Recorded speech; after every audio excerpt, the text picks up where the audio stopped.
Welcome to the Great Birth Rebellion podcast. I'm your host, Dr. Melanie Jackson.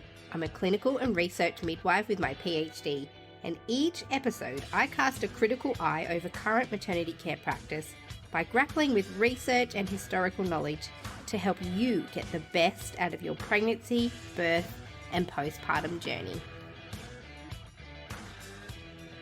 Welcome everybody to today's episode of the Great Birth Rebellion podcast. I'm your host, Dr. Melanie Jackson, and today I welcome guest Lucy Weber, an experienced lactation consultant and midwife and published author of the book Breastfeeding and the Fourth Trimester. And today we're talking about breastfeeding, and I'll be asking Lucy some questions that address the most common breastfeeding myths and some listener questions.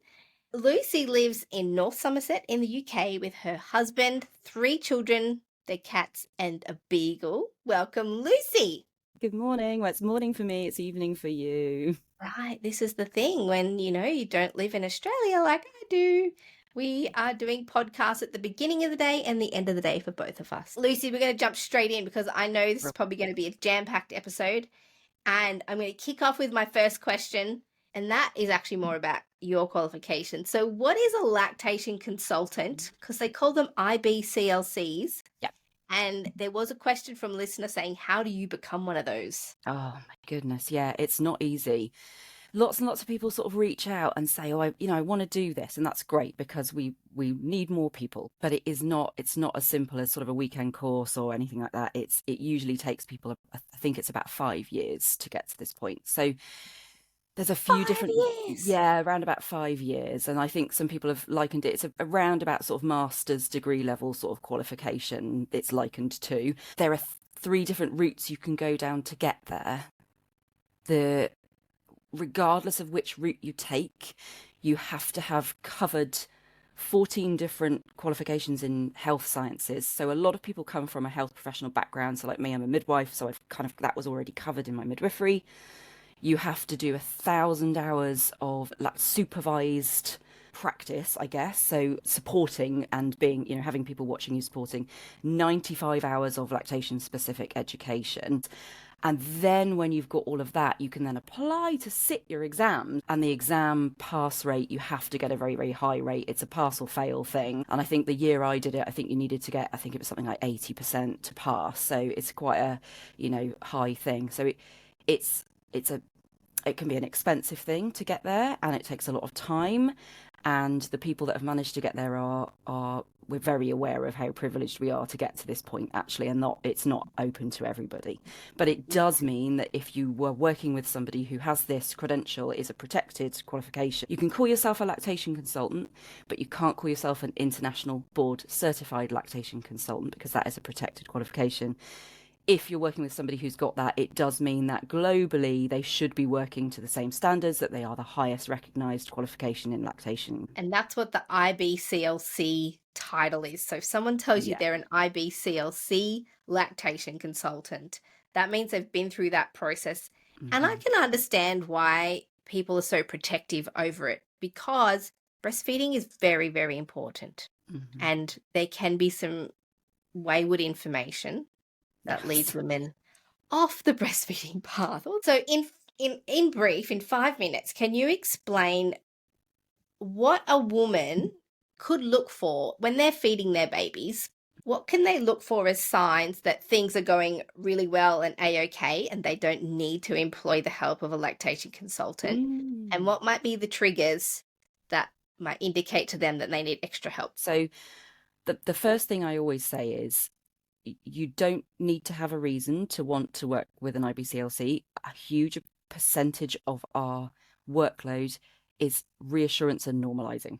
So you could be having no problems at all, no worries at all. If you want to speak to someone and work with someone for a bit of cheerleading or a bit of backup, that's absolutely fine. We do a lot of that because the early weeks especially are intense, even when things are going very, very well.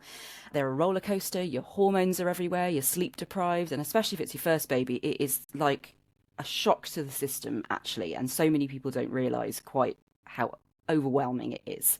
So even when things are going well, it's absolutely fine to want to work with somebody. But things that make us feel sort of quite happy and get smiley as lactation consultants are if people say that it's comfortable. If they're comfortable, there's no pain, we're like, good, this is really good. Pain has become very normalized.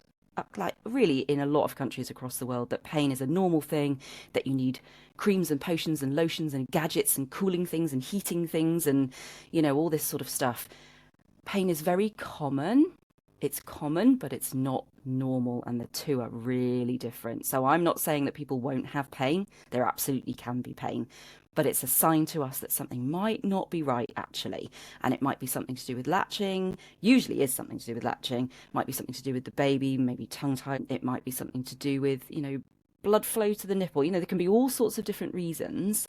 But if somebody's got pain that is beyond the first few seconds of latching and is, you know, persistent pain, and especially if they've got cracks and bleeding and things, then that is absolutely alarm bells. And we can sort that. That's not something to just go, oh, well, pain is normal, we'll just carry on, then that's fine, it's to be expected. That's definitely a sign of something needs a little bit of adjustment and can be sorted, almost overwhelmingly can be sorted. So pain for us, we like it when people are comfortable. We like it when people talk to us about what's coming out in nappies. We get very excited about nappy contents. We love a good photo of a poo. They're like, oh, do you mind if I show you a photo of what's in the baby's nappy? I'm like, yeah, absolutely, show me, because it's really, really helpful. So we know in those early days that the poo changes colour, you know, that meconium comes through, it's like that thick black tarry stuff, and then over the first few days it changes colour and it gets to this lovely yellowy kind of mustardy stuff, maybe seedy, and we want that poo to stick around. And poo is a really good sign that what's coming in is going out and it's going through and it's working really well. So we do want there to be a nice lot of poo. And wee as well, you know, the wees, as those early days progress and the milk volumes increase, more and more wee happens and it becomes more and more dilute and bigger, heavier nappies. So if somebody is saying to us they're getting lots of full nappies, you know, when you say, what's coming out the other end? And they go, oh, loads, you start going, okay, good, this is happy days for us. So comfortable, lots in their nappies. When they say that they feel relaxed and comfortable in themselves as well, you know, if they are feeding and they're hunched and they're twisted and they've got shoulder pain and back pain and arms are aching and, you know, wrists are hurting. So it's not just comfortable in the breast, it's comfortable in their sort of whole body and it's a sustainable position. We like it when they tell us the baby's feeding frequently. There's a difference between frequently and constantly. So frequently is very normal. Night feeds suck for a lot of people, they really do, but they're so normal and they're expected, especially in the early weeks. If a baby, especially in the early weeks, isn't feeding frequently at night, we start going, okay, I wonder what's going on there. So good sign if baby's feeding. Yep. Yeah, and definitely as we go through this episode, there was a big topic coming through on the questions of how often should I wake the baby, all this. So I reckon we are going to have a huge chat about feed frequency as we get on. Yeah. Yeah, so frequent feeding is good. After the initial, we talk about milk coming in, you know, and bigger volumes of milk arriving in those sort of early days after the colostrum is there. We like, ideally for your breasts, actually, after that initial potential kind of engorgement happening or fullness happening, for breasts to soften down relatively quickly and feel pretty normal and comfortable. You know, they may feel fuller or heavier, but they shouldn't be feeling like you've got two rocks stuck on the front of you. You know, if you're feeling like your boobs are really hard and full, which may feel reassuring, like, oh gosh, I've got lots of milk here, this is good. But actually from a lactation perspective, we want them to be softening down and feel really, really comfortable. And obviously we want the baby to be growing. You know, weight gain is part of the picture, but it is an important part. We have, you know, weight checks here in the UK that happen every few days at first, and then they space out if things are going well. But actually, you know, when we went into lockdown with COVID, there weren't any weight checks. And it threw a lot of people because we've become very dependent on weights. And, oh, how do I know without the weight? Well, you know, because they're growing out of their clothes and they're growing out of their nappies and they're looking visibly bigger. You know, they're bigger in that basket you've been putting them in or on the play mat. They're filling out a bit. And in pictures, you know, you look back at your pictures from, oh, look at them a couple of weeks ago and they look different, you know. So we don't really need scales to know, but I get why people, are kind of care about them, and we do want them to be gaining weight on the scales as well. So comfortable and growing well and filling nappies are all really, really good signs. And I suppose if your baby's fed well because they usually are a lot more settled and content. I've seen hungry babies in my work as a midwife, and they are cranky. And I loved what you said about not needing to actually have a problem that you feel like you're having in order to bring a lactation consultant into your care. And it highlights too, actually, and I hope it's better in the UK, but here in Australia, postnatal care is a really neglected part of women's maternity care. Yeah. And for me, I'm a private midwife. I see my clients all the way through to 6 weeks, and I'm on call to them. And so if they're having breastfeeding issues, I just do more appointments. But that's a very unique and privileged situation for a woman to be in. Mostly they're being discharged from hospital without any ongoing care, except for maybe a GP appointment at 1 week, but they're not really very good at helping women with breastfeeding. And then the community nurses might come out, but maybe once in that 6-week period. So there's actually not a lot of postnatal support. I imagine lactation consultants end up becoming these default practitioners who also support women, as you said, just to say, actually, this is looking really good. You can feel confident to keep going. That's usually what women need. Yeah, we have a strange sort of system here. So we've got our NHS, obviously, and so they're supported through, midwives in those early couple of weeks. So often they're discharged from the midwives about day 10. Then they'll see a health visitor. But the health visitors funding is over the years since I qualified as a midwife, 25 years ago nearly, and in that time, you can imagine, I've seen a huge amount of change, and the drop off. They used to see them every few days for weeks, and now they sort of see them once a week and then a few weeks later, and it's really, really dropped off. So the practical someone being there to help you has dropped off massively. The amount of training and support it can be, and I don't want to come across as dissing the NHS or the support that is there, but it's not adequate actually. And our breastfeeding rates in the UK are the lowest in the world. Wow. And it's apparent why when I speak to people, and they're, the things that they're being told or the support that's being given. So we do potentially have infant feeding teams in the hospitals or in the NHS trust that they can get referred into, but they often don't know that that's available. They have the option of working privately with a lactation consultant like myself, but what percentage of people can afford to do that? We're talking like a minority, and it's not fair, and it's not the way it should be at all. And so I do see a lot of people, for just normalizing, but often it can be right through to, very poorly babies with cancer, or if mum's got cancer, or it's really had a stroke or something, or lovely lady, I can still remember her, who broke her neck and needed support with, how do I position this baby while I can't move because my neck is broken, so all sorts of different things that we support with, right through from the basics. So it's lovely work. It's wonderful. Wow. It's wonderful. Yeah, incredible. Well, so we'll kick off with the myths, or I guess the kind of the big topics that often come up for feeding. So you touched on it already, is painful breastfeeding. And can I say that there's a scale of pain and discomfort with feeding? There's the toe curling, kind of want to push your baby off your breast, cannot bear the idea of bringing your heart baby. sinking, dreading. Yeah. Oh my gosh, his baby's going to be back on my nipple, and it's so uncomfortable. And all the way down the spectrum to kind of like, am I feeling pain, or is that just what it feels like where the baby comes off and you can't see any damage, but the woman still feels some discomfort, but can feed through it? So there's this huge spectrum of pain. Can you talk about what level of discomfort is normal? Is there any level of discomfort that's normal? And what should really be addressed? Like, is there a type of pain that will just settle over time? Yes and no, I think, is the answer to that. So some people are very hormonally sensitive. So before every period, early pregnancy, their nipples are just, nothing can touch them. They're just somebody whose nipples are incredibly tender and very sensitive hormonally. So you can imagine that in those early weeks, there's still going to be that kind of, this is a lot more sensitive. And for them, it might take that bit more adjusting. But I think the difference being is that it should always be manageable. It should never need painkillers. There should never be cracks and bleeding. Your nipple should always be looking a normal shape for you. So longer, absolutely. But if it's coming out flattened, pinched, ridged, blistered, a different colour, any abnormal appearance, that's kind of a sign that actually this pain is not normal pain for you. If your nipple's looking normal shape and actually it was a bit tender, but actually it was okay, it was a bit tender, I don't know, maybe keep an eye on that. I could maybe go, okay, well, let's look at the whole rest of the picture and see what's going on.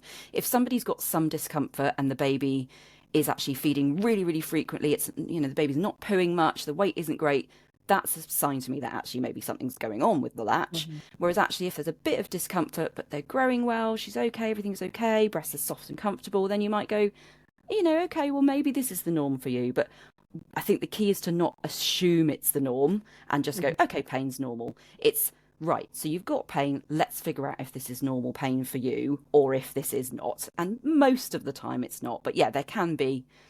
And I think it's because latching is not easy. It is not easy. It is not natural and instinctive. Mother Earth, just wonderful. And when we're pregnant, we go, well, I'm going to breastfeed, so I just put the baby on the boob. And we often don't do as much prep as we do for birth.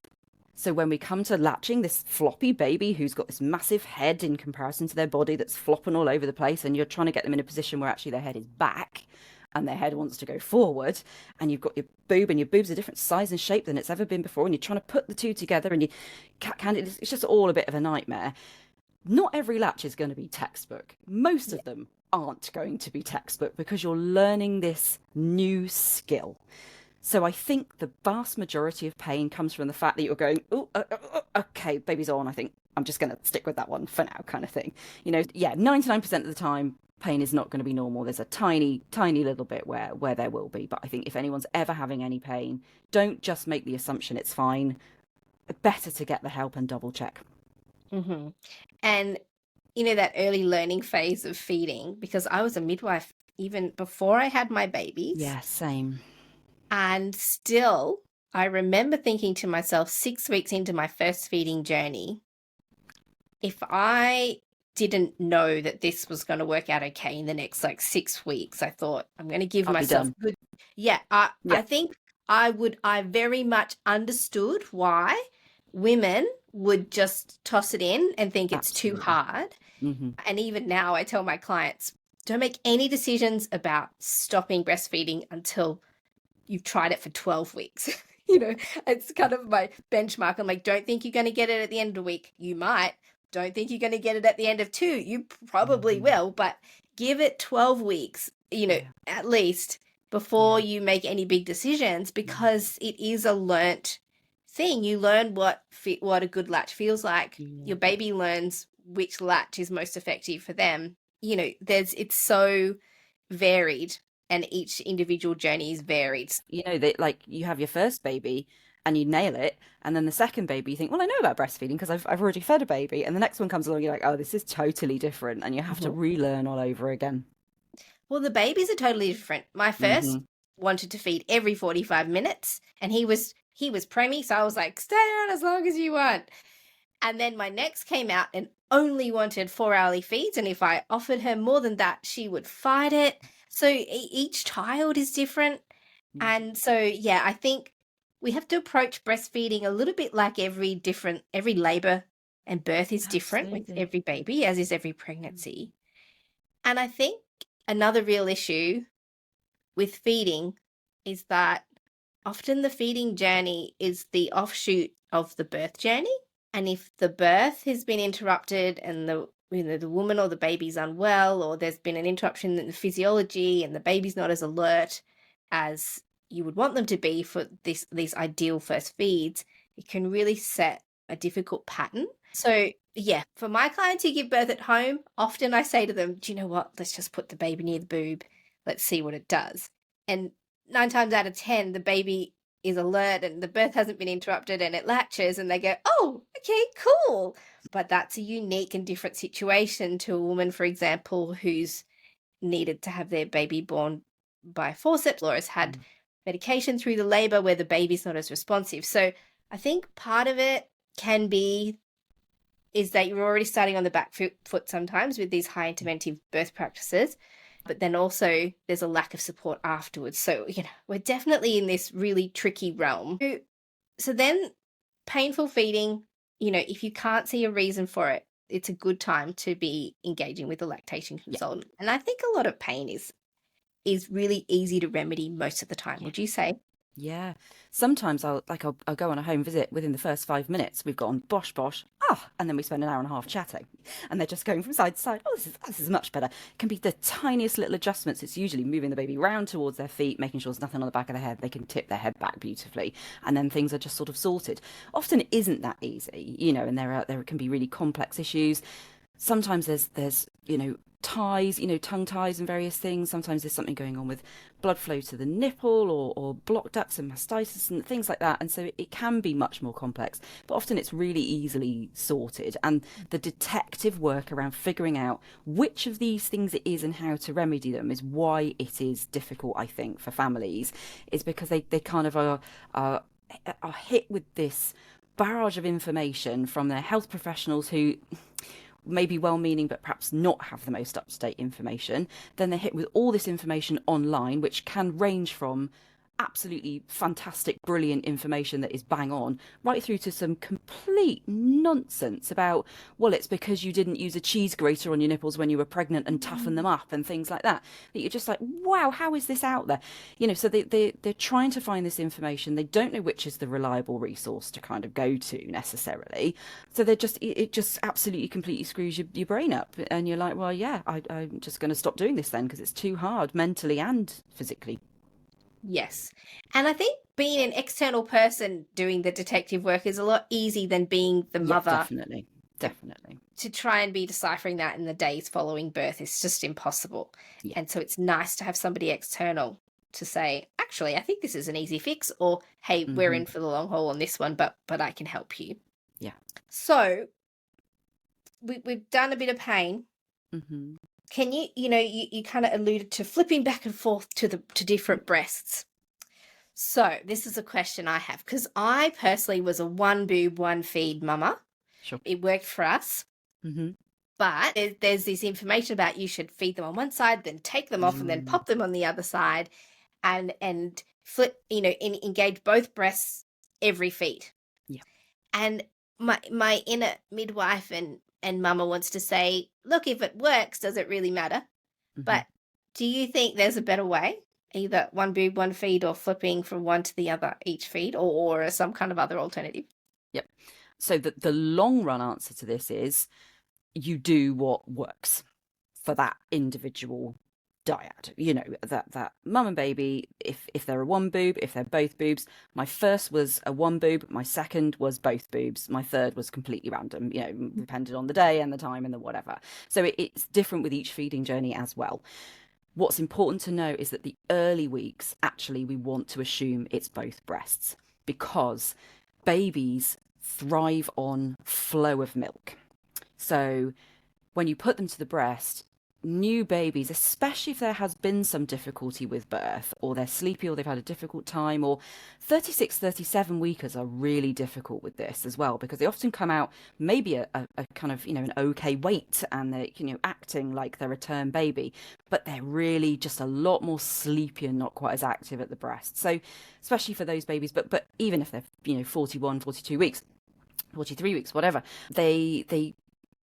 if we need to be making sure that we're doing our part to encourage them to be actively feeding. And really at first, partly for the baby, but also partly for breast stimulation, we want to be working on both breasts and then assuming it's both until we figure out it's only a oneer, which for some babies it will be, others it will be both. The majority, it will be offer one, let them take one, and then offer the second. Sometimes they'll want it, sometimes they won't. Follow their lead.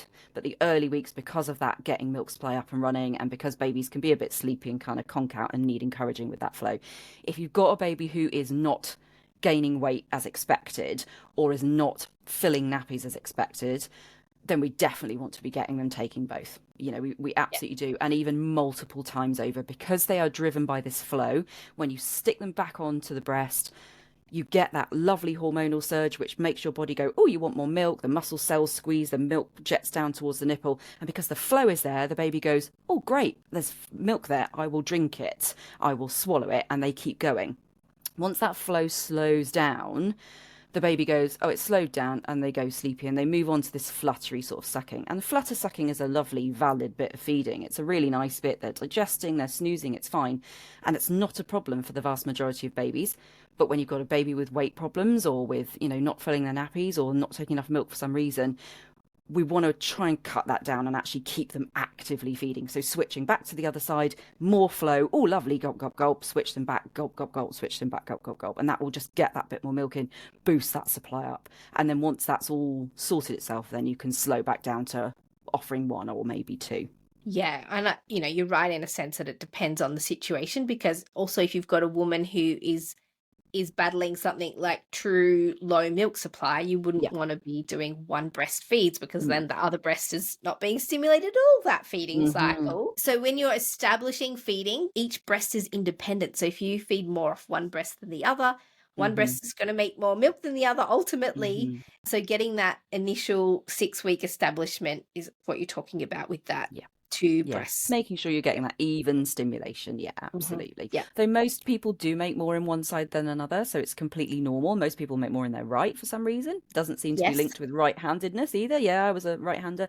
There certainly is for a lot of people, it's because it's more comfortable on one side and they just feed more on that side and they make more. But there does seem to be something else underlying as well. Though more people make, most people make more in one side than another, and that's normal. I think it's if they're feeling very, very like actually one is just the absolute go-to and the other one's we're not doing well on this one at all. That's when things need evening out that little bit more. Yeah. And the next question is length of latch, because there are some people who are like, if it's a 5-minute feed, it doesn't count, or, they shouldn't be feeding for any longer than this period of time. Is there a normal suckling time that seems to be optimum for babies? Do we need to be timing feeds? So you could have, apps are all the thing, right? The apps are the thing, and everybody is writing down the time of the feed. Now, I could have somebody who presents me with their app and shows me that they are doing lovely long, might be doing half an hour every couple of hours, and on the app, on paper, it's looking great, like plenty of time at the breast.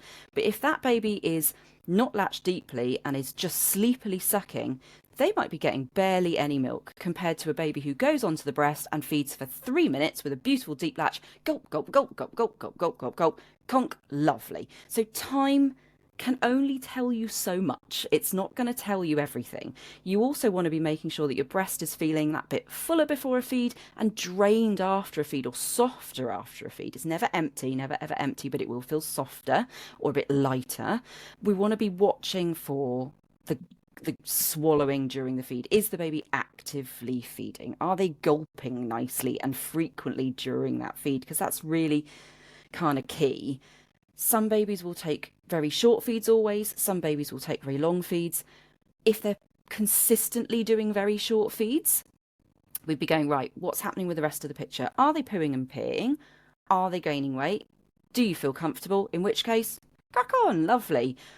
Equally, if they're not pooing, if you're uncomfortable, if your nipple's hanging off, then the short feeds might be a sign of a problem. Ditto long feeds. If you're consistently feeding very long feeds really frequently and, you're exhausted because you just don't get any break from it at all, the baby's not doing great, they're really sleepy, lethargic, they're a bit jaundiced or something like that's kind of going on, then that length of feed is not right for that baby. It's because they're not able to feed as effectively as they need to for some reason. So if all is well, comfortable, growing, pooing and peeing, then the length really doesn't matter too much at all, because some feeds are about milk, some feeds are about, I miss you, I heard a loud noise and it scared me, I've got a sore tummy, I need to do a poo. They go to the breast to help themselves poo. There's so many reasons that they go to the breast for. It's their default setting.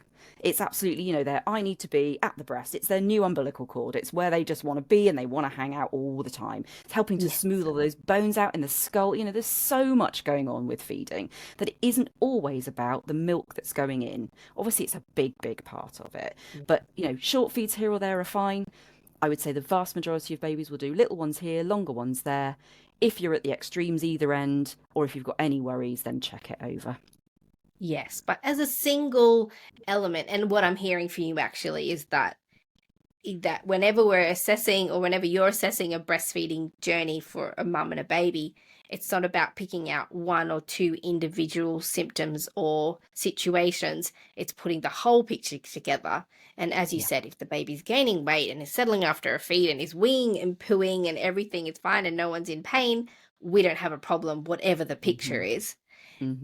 But if there is a problem, then you start thinking, well, how long are the feeds and is there any pain? And yes, exactly. Well, can we talk about poo then? Because the amount of different colors, textures, volume, frequency of poos, things you see on the internet about baby poos, and the chat rooms that say, hey, my baby's poo is green and frothy. What does that mean? And then there's 50 different answers.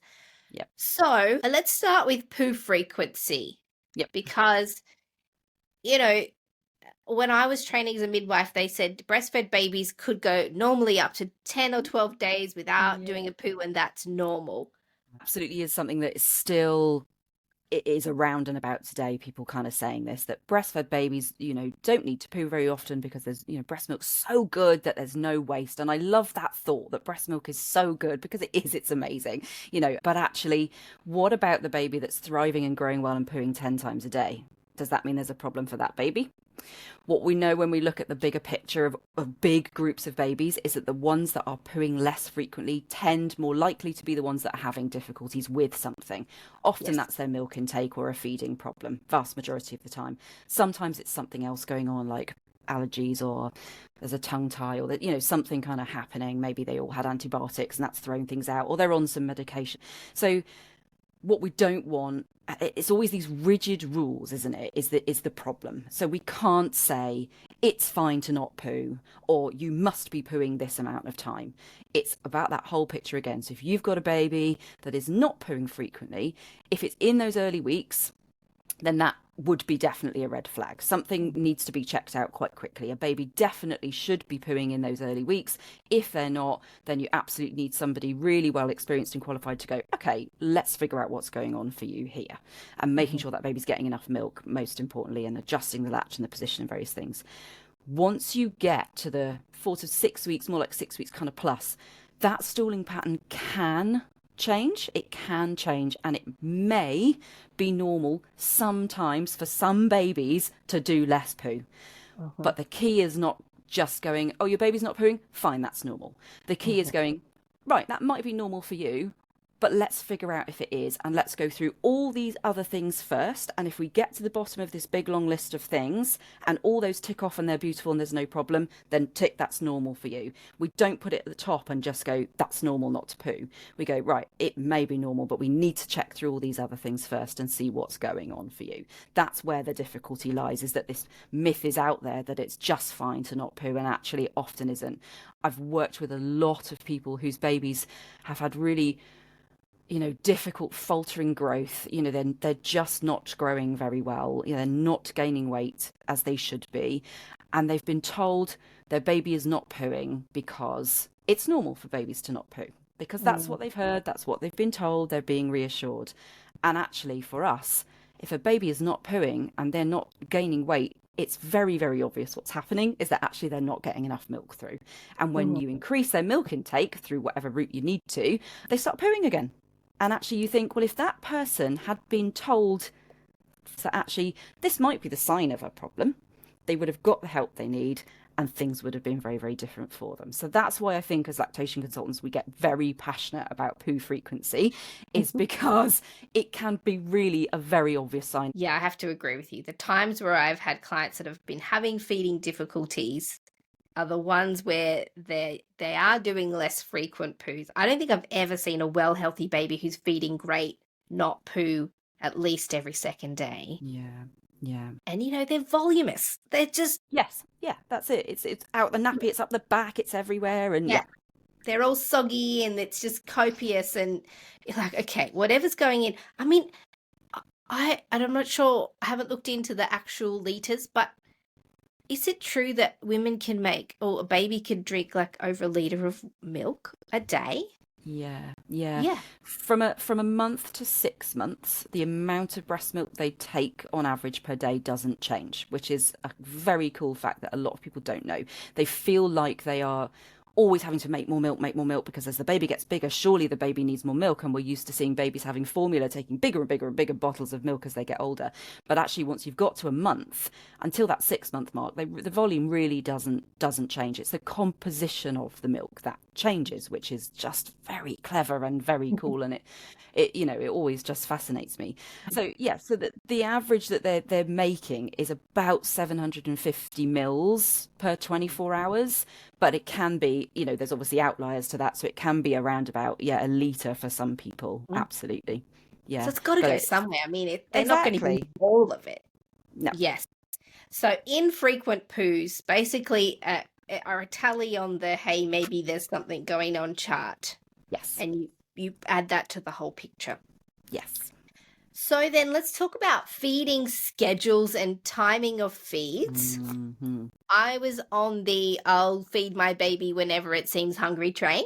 So if my baby woke and appeared like it needed breast, well, actually, if my baby woke, I just put my boobs out anyway. I don't know. That was my parenting strategy, just boobs for everything. But I see mixed advice given to women about Mm-hmm. actually your baby should be on a feeding schedule, and you should time when they're going to get a feed and how long their feed is, and you should stop their feed at a certain number of minutes and don't feed them in between. Like, they shouldn't be snacking. They should only be having these big, huge meal type feeds. So what is your position on feeding schedules and timing of feeds? Mm-hmm. Yep. So I guess if we think about this from the three perspectives, the perspective of the baby, the perspective of breastfeeding, and the perspective as us, the ones that are feeding them. From a baby and a breastfeeding perspective, we want them to be feeding responsively, on demand, when they want to, when they need to. And it can be from our side as well. Like if we're like, oh, I could do with a feed, or actually I've got to go out in 20 minutes, I could do with whacking the baby on, then great. So from a baby side, from the breastfeeding side, it needs to be this just completely random 10 minutes later, 3 hours later, 4 minutes later, 20 minutes later, an hour later, all over the shop. It's completely normal for it to be like that, because it isn't just about milk. It's a parenting tool. It's used for everything, absolutely. And it's important that babies are able to just go to the breast when they need to.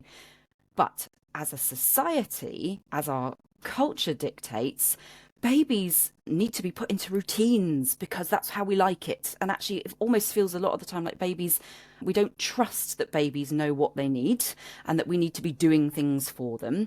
And that actually, because sleep and routines are so important to us, that we need to be getting on this and doing this, because it won't happen unless we do it.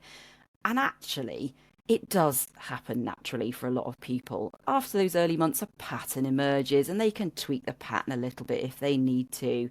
But for a lot of people, the entire time they're breastfeeding, it is just completely all over the place. And that's completely physiologically, biologically normal. It's the norm. Where this comes from is the sort of sleep training industry, which is hugely lucrative, massively financially lucrative, and very predatory, and very little subtle undermining messages everywhere about, you must not be doing things well. If your baby isn't sleeping well by X old, then it's because you're doing something wrong. It's because you're letting the baby snack and not take full feeds, or it's because you're feeding them too frequently, and they know that they can manipulate you into It's terrifying, because this is not research based in any way. This is just completely what our research tells us is that when babies are responded to as they need, and I'm not suggesting it's easy, by the way, it's intense and it's hard, and it can be really flippin' miserable at times to give yourself over like that to another little person. But from the baby's perspective, the research shows us that when we can do that, they thrive physically, emotionally, mentally, and not just short term. We're talking long term. We have studies that show us that babies they have better school readiness. So when they come to going to school, the babies that actually have had this form of responsive parenting, and it isn't even just about breastfeeding, it's about bottle feeding too, formula feeding, responding to that baby's needs, giving them sleep support, giving them feeds when they request feeds, giving them comfort when they need comfort. These children then actually are better able to adapt to these situations, better mental health as an adolescent, teenagers, bless them, are really struggling right now. I have two teenagers, and it's a really hard time. Social media, phones, COVID, puberty, the whole thing is a mess. These generations are not doing well mental health wise. We're in a really sticky point. And so actually to know that while you're breastfeeding this baby and you're up 3 a.m. and you're seeing adverts on your phone going, you could sleep train your baby, you could be sleeping, you could do it, and you're thinking, why am I doing this again? Why am I doing this? It's digging deep and remembering that you're doing this because actually this is important lifelong. And that feels like a lot of pressure. But I think if we're not honest about it and we don't let people know, then what they're actually hearing is, you're doing it wrong, you're doing it wrong, you're doing it wrong, you should be doing this, your baby should be sleeping, you're not feeding them correctly. I think it's important that we go, you're doing it right. And yes, it's hard, and I'm really sorry it's hard, and how can we help you with it? But believe me, you're doing a good thing, you're doing a really, really good thing. So a big part of this need for routine and blah, blah, blah is all coming from money-making industry, unfortunately. Yes, we did very responsive parenting with our children with that idea of, I would love for them to, in their deepest being, know that if they call out for their mum and dad, that mum and dad are coming and they can trust on us being there. Yeah. My son's 11 and on the cusp of, this teenage journey. And I just think, oh my gosh, I hope all those years of investing in the very core attachment to him and us through feeding and through our sleep strategies and the responsive parenting strategies, that actually we've laid down some really positive frameworks. So when he's older and thinks, oh, I need my mum and dad, his mind goes, well, they're always here. Yep. We can trust that they're always here. Yeah. So in terms of feed scheduling, then if we are just feeding in response to our own and our baby's needs, we can't really go wrong in terms of, you can't overfeed or too many feed a baby. Yeah. There is a tiny, tiny percentage of babies that can be overfed, but not from a growth and weight perspective. So some babies just rocket up those centile charts and they're growing and growing and growing. And kind of like, often they'll hear you're overfeeding that baby. And no, not at all. There's no evidence to suggest that is a health issue or anything like that. The only time overfeeding could be an issue is if you've got quite a lot of milk on board. If you're on that sort of spectrum of milk making where you're somebody who makes a lot of milk and your baby is feeding and they're taking a ton of milk, they can get quite bloaty, quite gassy. Their tummies get uncomfortable because they're processing so much milk all the time. That's a tiny percentage of babies. And usually those people are aware because they're like, do you know what? I've just milk for days and this baby's I feel like they're just taking too much and I need to give them a cuddle rather than kind of feed them. Most people, like 99.9% of people, can whack that baby on as often as they want for every single reason, and it is never ever ever a problem. I really truly believe that if all babies were parented in a responsive way that helped to form this deep attachment, that so many of life's problems would be gone. I really do. Oh, yeah. If I could change one thing, it would be to give people the confidence to truly respond to their own babies. And I have got two teenagers and an 8-year-old, and I parented them very differently in their early days to I did with my 8-year-old, because I felt like I should be doing the things that I was told I should be doing. Sleeping in their own beds, sleep training, not feeding, responsively. I should be making them independent. They shouldn't be having tantrums. Tantrums are bad, and we should be putting them on naughty steps and leaving them to deal with it. That terrifies me now that I parented in that way. I can't change it, so I'm not going to feel guilt or regret about it, because it is what it is. But ultimately, I now know that actually a toddler having a tantrum is somebody who's got really big emotions and doesn't know how to cope with them. And if I were having a really big spell of emotion and I reached out for support from my trusted person, I'd really hope that they would help me and not go, no, you can go and sit quietly on your own. I don't want to see you having big emotions. So, it's just a very different way of thinking and parenting, isn't it? But I think that philosophy goes hand in hand with the idea of giving a baby a responsive feeding strategy and a responsive sleep strategy. Absolutely. It all starts from there. Yeah, you're then aware as a parent, and your child is aware that my parent responds when I need something. And I feel like their needs move from being more physical as little babies. I mean, they are also emotional. But then as they grow, their needs become so much more emotional. And then in the Yeah. teenage years, it's like all emotion. Even for my 7-year-old, it's like, Yeah. oh, wow, it's all about It's the hitting. feelings. Yeah. Yes. Yeah. And, so much so that my kids still look at me and go, I am so angry. Or, the other week, my 11-year-old said, he was crying and he said, please help me. And that was him saying, I am feeling something so massive. I don't know what to do. Don't even know what to do with myself. Yeah, you with, my person who has always helped me, all he knew how to say is, help me. And I was like, okay, this kid needs me and he knows I'm here. So, I feel like this is there's a philosophy behind this way of feeding and caring for and so many people say that breastfeeding becomes a part of who they are as a person. It's not just, for a lot of people, it is just a way of getting milk into a baby, and that's absolutely fine. It's no right or wrong. But so many people, especially when they feed into toddlerhood or beyond and longer term, often go, well, it's part of who I am. It's part of how I mother. It's just, it's a bit of me. It's not just, and it's wonderful. It's magical. We can't imagine that with a tiny little baby. We can't, gosh, I can't imagine that. But actually it just happens and develops so naturally. And it's not to say that we have to be a complete martyr to this child and just do everything they want all the time. There is an appropriate point at which you start putting boundaries in place and going, hey, actually, that's not an okay thing to do or to say or to way to behave or I don't want you to twiddle my other nipple while you're feeding or whatever it is that's kind of going on. Oh, the twiddling, you remember the twiddling. It's things that we don't like and we don't have to have happen. So it's not like you just have to give yourself completely over to your children, but certainly in those early weeks it is a lot more give. You're just giving, and that is intense. It does level back out in that as they get that bit older, but it's older than society expects. It's not a few weeks or a few months in. It's a lot beyond that. That's when the sleep support isn't needed as much. That's when you can start to have discussions with them about, actually, I don't like it when you do that. We're not going to do that. You can discipline children and put boundaries in place. It's about understanding that they're not being naughty. They have needs that need meeting. Yeah. And it all starts with tiny babies. Yes, absolutely. And I feel feeding and sleep goes hand in hand. Yeah.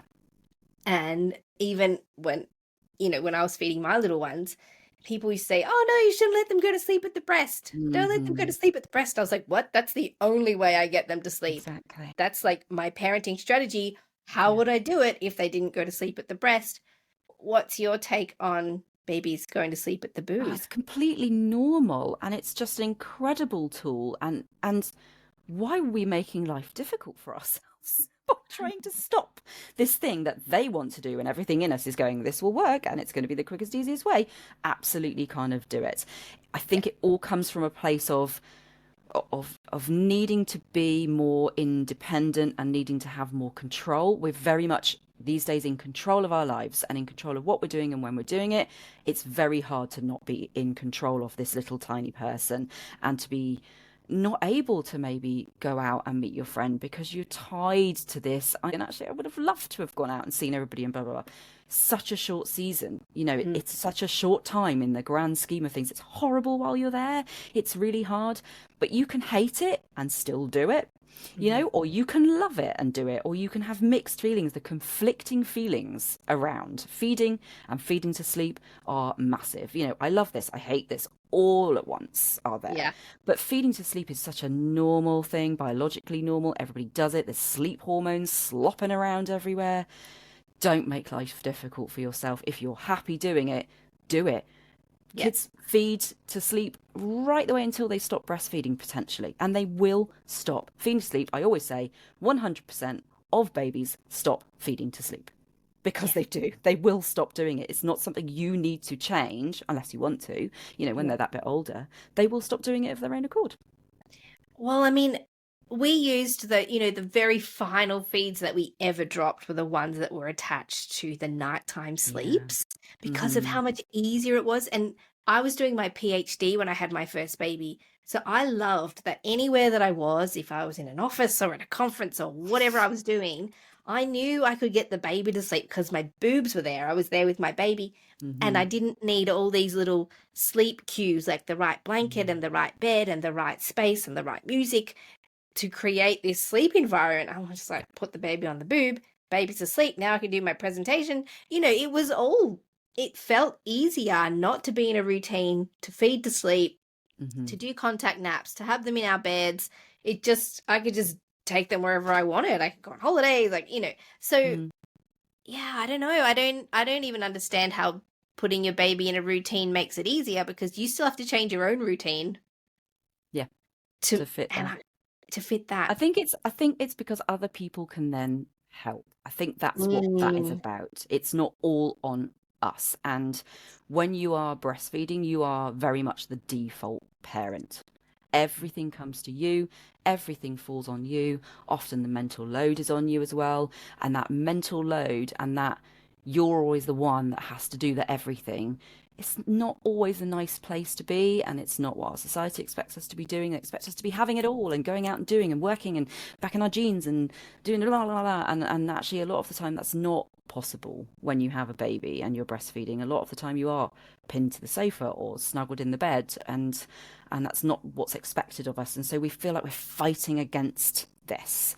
And when you feel like you're constantly fighting, it really gets to you mentally. So you go, do you know what, actually I'm just gonna stop, and actually if someone else can help, then I can go and do all the things, and then I'm doing what everybody expects of me to be doing, or what I want to be doing. We're not giving ourselves permission, and the expectation isn't there that actually we need to just give into this for not just a few weeks but a few years, actually, of parent, whether you're breastfeeding or not, to be just there more than you're not. And it does get easier with time, but I think it's about the expectations, really.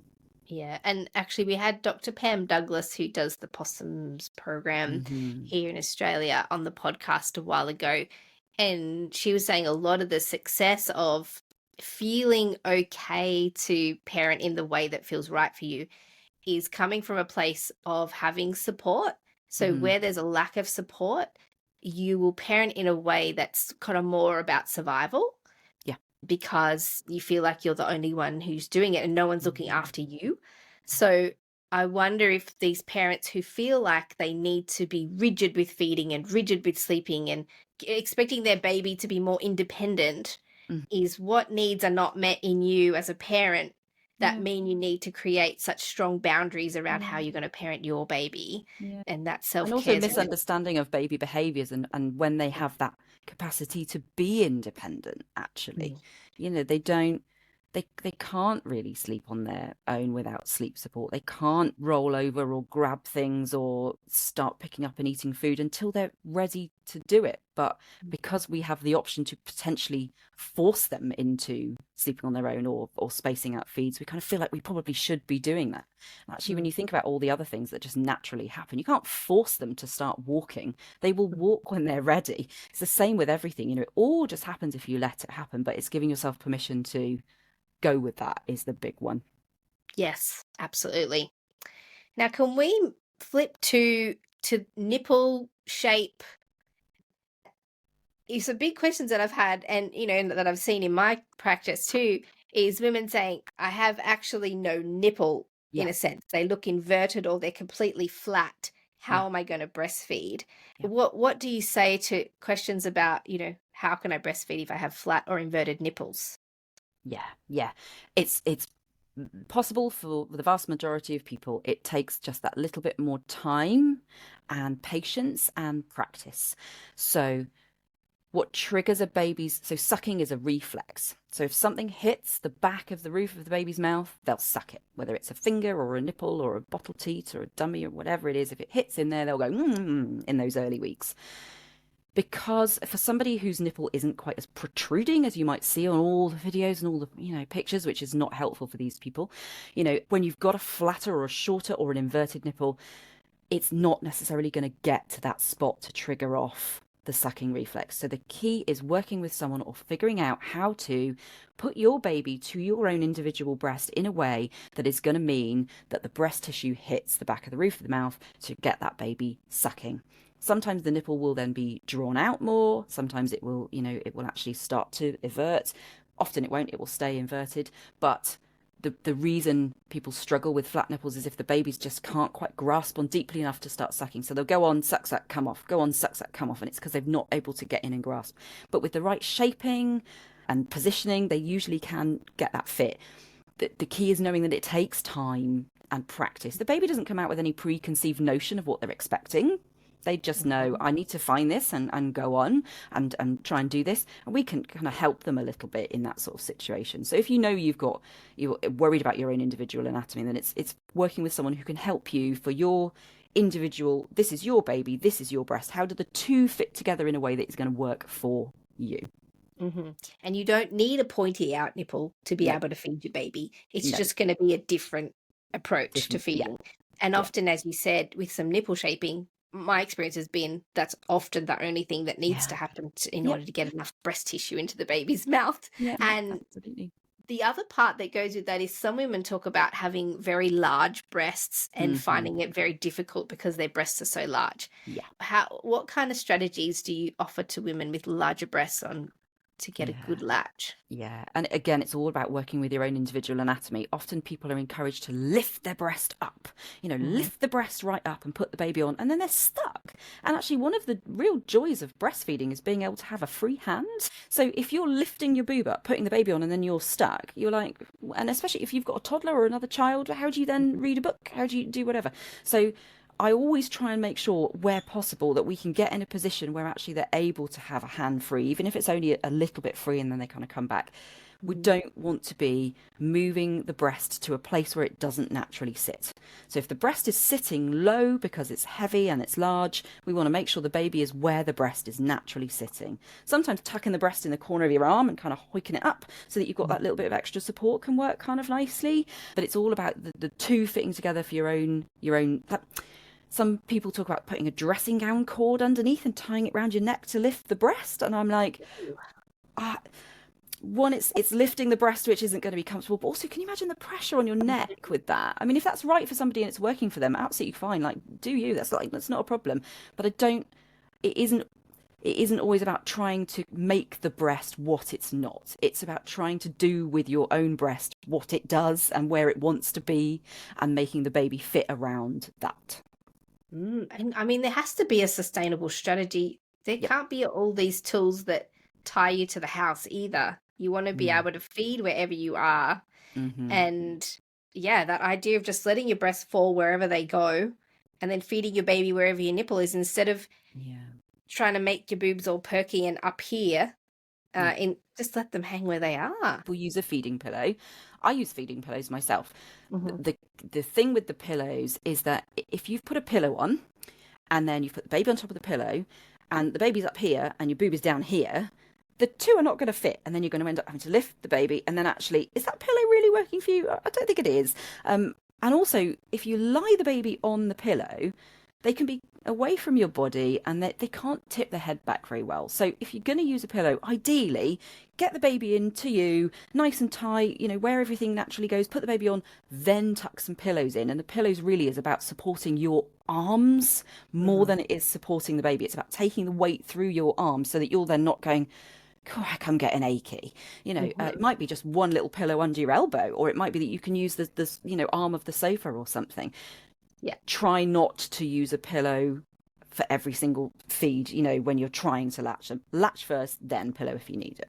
And I think it's more about getting the baby in a position where you don't have to hold the whole baby up for the whole feed either. Exactly. Use your own lap. Unless you're like me with these little coconut boobies where, my babies did need multiple pillows to get up here. But that was more just about me not having to hold them all the way up here all the time. And I realize we're getting on in time. So I want to talk about this. I don't know. Do you have Special K in the UK? There was a cereal. Oh, with the wide gapes to be like the K. Yeah. They used to talk about how the baby's lips should be all wide open like a little Special K shape and be resting over the nipple and draped over the nipple. And if they were tucked in, that was a sign that the baby wasn't latched well. And to this day, I see people trying to flick the lips out of a baby and flip the lips. Can you speak into that? Because I've heard two sides of the story. Some very trusted lactation consultants that I know are still big on the lip thing, got to be right position. And others are like, look, it's just drapage. It's nothing. Don't worry about it. So what's your take? As always, if it's working for that person, doesn't matter what it looks like. It's comfortable, baby's growing, no problems. Lovely. Doesn't really matter. If they're having any problems or if they're new and they're trying to get things sorted, when you open your mouth wide, and we know they do need to be open wide to come on nice and deeply, when you open your mouth wide, you can roll your bottom lip down. It works. It happens. Like if you go to bite like an apple or something and you go to take a really big bite, but actually your top lip is pretty neutral. It's not rolled up. It's not flanged up. If your top lip is rolled up, you're actually not very wide. So if somebody shows me the baby at the breast or the baby goes on and their top lip is rolled up, I'm probably thinking they maybe are not quite in perhaps the optimal position, or they might not be quite as wide as they could be. So how does that feel for them when it's like that? Ultimately, is the nipple coming out in normal shape? Is the baby able to drink well? Can we tweak, adjustments around a little bit and see what happens? I'm more of a, if the top lip's neutral, that's probably going to be a more comfortable optimal latch. I certainly wouldn't be trying to roll lips out or anything like that, because the lip just sits. That top lip doesn't really actively do much during the feed. It just is balancing on the breast mainly. If the lip is having to grip to the breast and they're using the lip, that's when they get these blisters on the lip. Blisters to me are, okay, they're having to grip with their lips, and that means that something actually deep within the mouth, the latch isn't quite where it needs to be because they're having to kind of grip with these lips. So the top lip should just be sitting pretty neutral rather than this kind of flanged like Pringle lips or anything, or Special K or whatever. Yeah, so bottom lip out and down, but top lip neutral. Got it. So again, if it's comfortable, your baby's getting enough milk and the poos are all normal and everyone's fine, the lip position is less relevant than if you were working with somebody to help with the feed. Oh, I've got so many other questions. I'm trying to pick the ones that maybe are most kind of globally relevant to people. Okay. Clicking noises sound like noisy feeders. Yeah. So again, I've come across clients who you're looking at everything, baby's gaining, mum's comfortable, everything else is fine, but they are noisy feeders. But, a lot of people say if there's clicking or noise, then that means it's a bad latch. Yeah. What do you think? So clicking, again, if all is normal, clicking may be normal for them. Clicking is a sign that the tongue is losing a little bit of suction. So that sort of, the tongue works in a wave motion like this from the front to the back. And if it's kind of just a little bit uncoordinated, it's losing a bit of suction, it makes this kind of noise. Sometimes it's just an occasional one, fine. But if it's persistently kind of like this, then it's kind of, oh, okay, what's going on with that tongue? Kind of orally something isn't quite flowing as it should. Often it's because it just needs to reposition the latch, get a deeper mouthful, adjust the position where the head is, etc. Sometimes it's that the milk is coming so fast that they're trying to coordinate, suck, swallow, breathe, and they're just like losing it a little bit. Positioning usually helps with that. Sometimes it's just as things settle, it gets a bit easier. Sometimes, though, it is a sign that that tongue is restricted in its movements due to perhaps tongue tie or something, and that would be working with somebody who really specialises and understands oral function and tongue tie, not just someone who looks and goes, looks fine to me. It's not about how it looks, it's about how it feels and how it is functioning. So if there is persistent clicking, worth getting a proper oral check to see that there's no tie going on. But again, if it's comfy and all okay, less of an issue. Great. Well, and you've given me the last question that I'm going to ask you, because that was another one I was tossing up between. The letdown. So a lot of women talk about, I've got a really strong letdown and the baby gets all choked up and pulls off. And then actually one of my friends has a story where she had a really strong letdown and her baby used to pull off, and it happened in a restaurant. She was at dinner with a whole bunch of friends and she sprayed the table with breast milk. So the letdown, for anybody who's new to feeding, is basically once the baby latches, there's some early suckling that goes on. And then the mother's body just kind of relaxes the nipple opening and out shoots all this milk into the baby's mouth. And it's called a letdown. Some women can feel it all tingly and they can feel it flow out. And as you said, there's sometimes this spluttering and then it settles. And there can be multiple through the feeds. But for some women, they have a really forceful one and their baby seems to be choking and gagging. Is there a strategy? A lot of people say, well, just take the baby off, let the letdown happen, or, let the letdown settle and then put the baby back on. What are the strategies for this?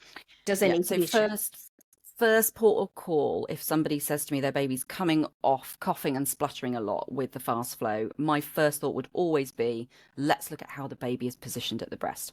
If you've got a baby who is in a sort of neutral position like that, or chin down, it means the nipples are probably going in quite centrally into their mouth, and when that milk sprays, it's hitting straight in the back of their throat. And you can imagine that they're gonna pull off and protect themselves. It's gonna make them cough and splutter.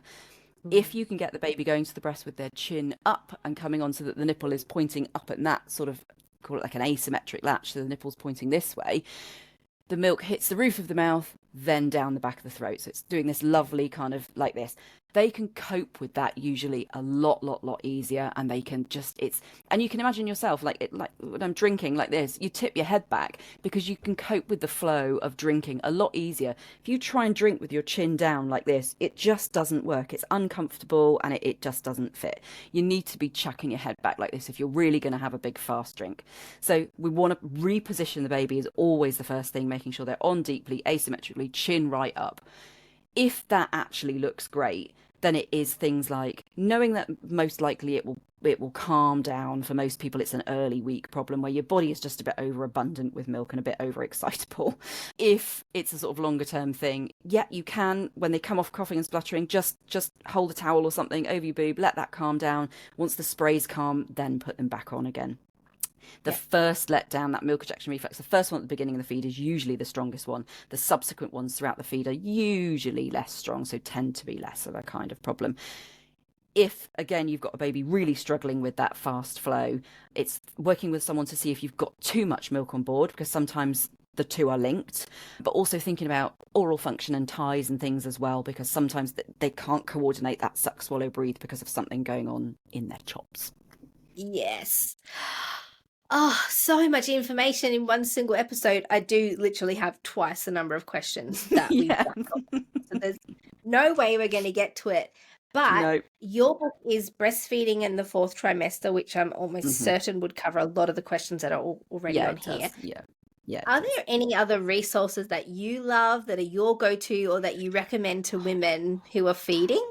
Yeah, so Emma Pickett's podcast, it's called Makes Milk, is phenomenal. I love her. I adore her. She covers everything, really, anything and everything that you could possibly want to know in there. There's a lot about toddler feeding, older children feeding. There's all sorts in there. So that's well worth looking at.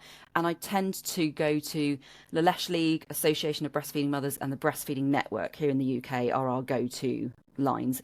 And we're very lucky in the UK that we have the National Breastfeeding Helpline as well, which is a phone line and a live chat thing and is currently 24/7. And if you're an Australian listener, we've got the Australian Breastfeeding Association, which has breastfeeding counsellors, really, so similar support system. And they also have groups and things like that people can go to. So there's lots of places. Absolutely. Getting to the groups, the research shows us that if you go to a group, you're much more likely to meet your breastfeeding goals. So getting out to those groups, and it's terrifying walking through the doors for the first time and you're like, what if I'm the only one that's having problems or in a big milky crying mess? That's what those people that are in those groups, running those groups, they were the people walking through the doors for the first time in the big milky crying sweaty mess, and that's why they're there, to pick you up, get you a hot drink, give you some cake and go, let's sort you out. So just absolutely do it, be really brave, and you will definitely want to go back because it makes a huge difference. And I feel like there will probably be two groups of women who are coming to this episode. The group who are kind of like, okay, I'm about to have my baby and I need to be prepared for breastfeeding. Yeah. To that group, what would you say to those women who are here thinking, I am going to breastfeed my baby? How should they set their expectations on that? Know that it's going to be a beautiful chaos. It's going to be probably quite intense, and more intense than you realise. And the key is relaxing into it, leaning into it, lowering your expectations right down of what you can manage to do, and getting the help. Reaching out and getting the support is the key, and knowing where if you do nothing else to prepare during pregnancy, find out who your local support are or who you want to work with. Even if you work with somebody over Zoom, for example, figure out who you like, their style or their whatever, who is local that can come and do a visit for you that specializes in this, and that will make a huge difference for you. Hopefully you won't even need it, but then you know where it is if you need it. If in doubt, get it. Yeah. And I think everyone should set up this breastfeeding throne The throne saved my life.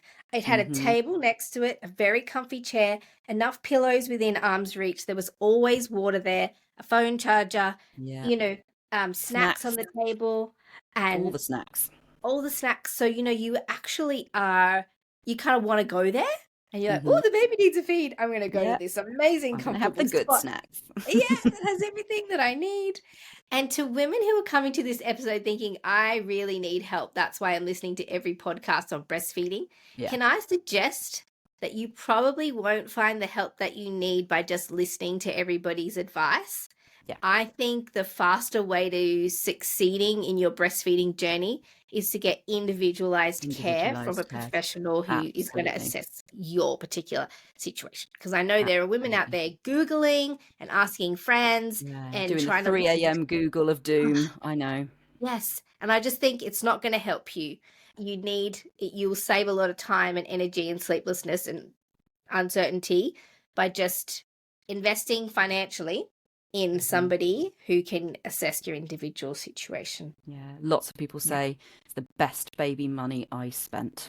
Oh, yeah. Yeah.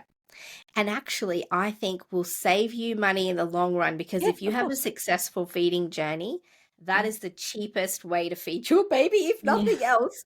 Make your breast milk. Perhaps the midnight shopping when you're like, maybe I could buy myself a new coat or whatever. Yeah, you have to be careful on the midnight shopping whilst you're feeding. But aside from that, get a box set of something that you could watch to keep you distracted from online shopping. Amazing, Lucy. Thank you so much for being on the podcast. In the show notes below, I'm going to make sure we link your book, website, socials, your full name, so that if anybody's thinking, I love this Lucy girl, where do I find out more? Just go to the show notes. You can click on all the things. That's this week's episode of the Great Birth Rebellion podcast. Thank you. To get free access to all the research that's used to create each podcast episode, you can join the mailing list at melaniethemidwife.com.